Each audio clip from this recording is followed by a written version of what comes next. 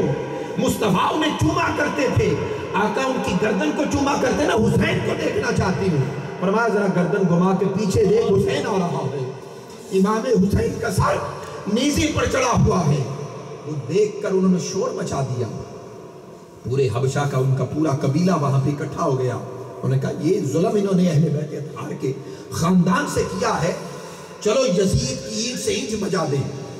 حضرت فضہ سلام اللہ علیہا دربار یزید میں پہنچی اور کہا تمہاری خواتین اور تمہاری بیویاں اور بچے جن خواتین اور جن لوگوں کے گھر کے غلام بننے کے قابل نہیں، ان لوگوں کے ساتھ تم لوگوں نے یہ حشر کیا ہے، رب کائنات کی لعنت ہے تم پر، ملائکہ کی لعنت ہے تم پر، انبیاء اور مومنین کی لعنت تم پر، تمہیں شرم اور حیا نہیں آتی؟ جس نبی کا کلمہ پڑھتے ہو، اذان ہوتی ہے، نماز پڑھتے ہو، جس نے تمہیں دین سکھایا ہے، اس کی اولاد کے ساتھ یہ حشر کیا۔ یزید نے جب اپنی درگت یہ بنی ہوئی دیکھی، اس نے کہا اس بوڑھی خاتون کا سر اتار دو۔ اتنا آرڈر جاری کرنا تھا تو حبشہ کے کڑیل جوان اور لمبے لمبے لوگ اور بڑے جرنی لوگ باہر نکل آئے، انہوں نے تلواریں نکال لی اور تلواریں نکال کر کہا اگر ہماری بڑھیا ماں کے ساتھ کسی نے ایسا کیا تو اس کے محل اور سلطنت کی اینٹ سے اینٹ بجا دی جائے۔ یزید نے جب بغاوت کا اتنا بڑا اعلان سنا، اس نے اپنا حکم فوری واپس لے لیا۔ تو سیدہ زینب نے کربلا سے لے کر دمشق تک کبھی بھی مدینے کی طرف رخ کر کے شکوہ نہ کیا۔ پہلی دفعہ شکوہ کیا، نانا حبشہ کی رہنے والی ایک خاتون کی خاطر پورے حبشی تلواریں نکالنے پر کھڑے ہو گئے، آپ کے خاندان کو قتل کر دیا گیا، کوئی آپ کا امتی باہر نہیں نکلا۔ اتنا کہنا تھا، پورا دمشق باہر آ گیا۔ اور پھر آگے واقعہ بہت طویل ہے۔ اللہ رب العزت مجھے اور آپ کو صحیح معنوں میں قرآن و سنت پر عمل کے ساتھ ساتھ اہل بیت کرام کی غلامی نصیب فرمائے، ان کی محبت میں زندہ رکھے، محبت میں مارے، وما علینا الا البلاغ۔